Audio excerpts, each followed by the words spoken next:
विद्यार्थी मित्रांनो, सह्याद्री ट्युटोरियल्स मध्ये तुमचं स्वागत आहे. तुम्हाला उन्हाळ्याची सुट्टी केव्हापासून लागणार आहे सांगा? आता ज्या मुलांना मी भेटलोय ना, सगळ्यांकडून एकच आलंय, की आता सुट्ट्या लागणारच आहेत आणि अगदी जून पर्यंत सुट्टी असणार आहे. ओके. मग मी माझ्या इथं 2 जूनला क्लास सुरू करणार आहे. तोपर्यंत सुट्टी, निवांत, एन्जॉय बिलकुल नाही. आता मी तुम्हाला सांगतो, यावर्षी मी खूप खूप खूप बदल केलाय. दरवर्षी मी सुट्टी देत होतो.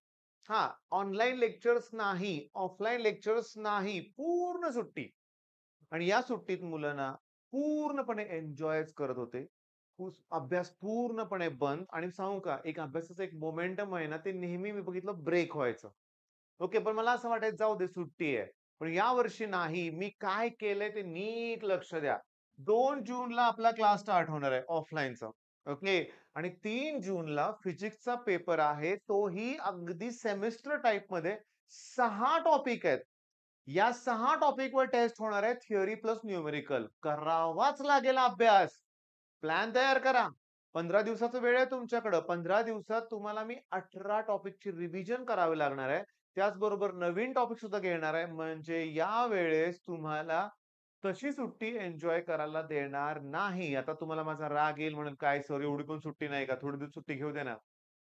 आहे ना सुट्टी तुम्हाला. आहे की ऑफलाईन लेक्चर्स नाहीयेत. मग 8:30 ते 2:30 जो वेळ आहे ऑफलाईनचा. ओके. तुम्हाला ऑफलाईनसाठी घरातून निघावं लागत असेल अगोदर, पुन्हा इथून घरी पोहोचायला वेळ.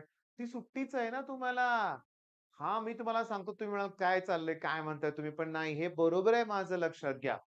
हे नोट डाउन करून ठेवा.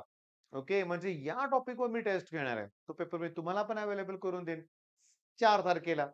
बरं, 5 तारखेला काही नाहीये. ओके. म्हणजे मी तुम्हाला सांगतो. बघा, 4 तारखेला काही नाहीये, 5 तारखेला काही नाही. 2 दिवस सुट्टी आहे आणि 6 तारखेला कोणते टॉपिक आहेत? मॅट्रिक्स झालाय, लॉजिक झालाय, pair of straight line. Vector जेवढा शिकून झालाय ना, मोठा टॉपिक आहे ना, त्याच्यावर टेस्ट होईल. ट्रिगो फंक्शन तेही टेस्टमध्ये इन्क्लूड आहे. डिफरन्शियल पूर्ण नाही झाला. हे 3 टॉपिक ना अर्ध्यापेक्षा जास्त झालेले आहेत लक्षात घ्या. जेवढा टॉपिक झालाय त्याच्यावर मी टेस्ट ठेवणार आहे.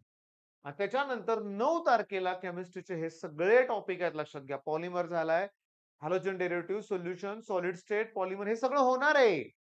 ऑनलाईन प्लस ऑफलाईन हे होणारच आहे लक्षात घ्या. म्हणजे मला ना माहिती आहे, की एवढी टेस्ट घेणं गरजेचं आहे आणि मी काय करणार आहे, की या टेस्टचे पेपर चेक झाल्यानंतर ओके. मी बघणार आहे, कोण कसा काय अभ्यास करते आणि त्यानुसार मला त्या मुलांकडून तसा अभ्यास करून घ्यावा लागेल. ज्यांचा काहीच स्कोर नाही अशी मुलं पण असतात. मग त्यांना पुन्हा बोर्डसाठीच तयारी करून घ्यावी लागेल. ज्यांना सगळ्या विषयात चांगले मार्क पडले आहेत, त्यांना अजून हायर लेव्हलचे प्रॉब्लेम द्यावे लागणार आहेत.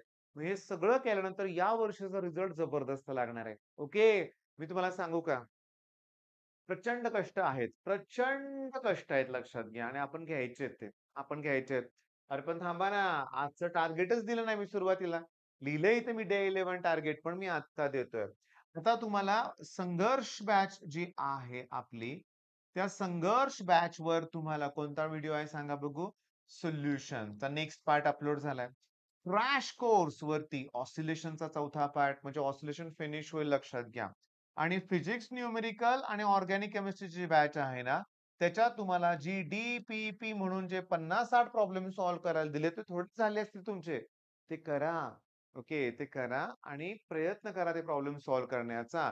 मग टार्गेट पण तुम्हाला देऊन झाले. काय करायचं ते पण मी सांगितलं. टेस्ट द्याव्या लागतील. टेस्टसाठी म्हणून अभ्यास करा लक्षात घ्या. खूप तुमचं लाईफ चेंज होईल मला माहिती आहे. All the best.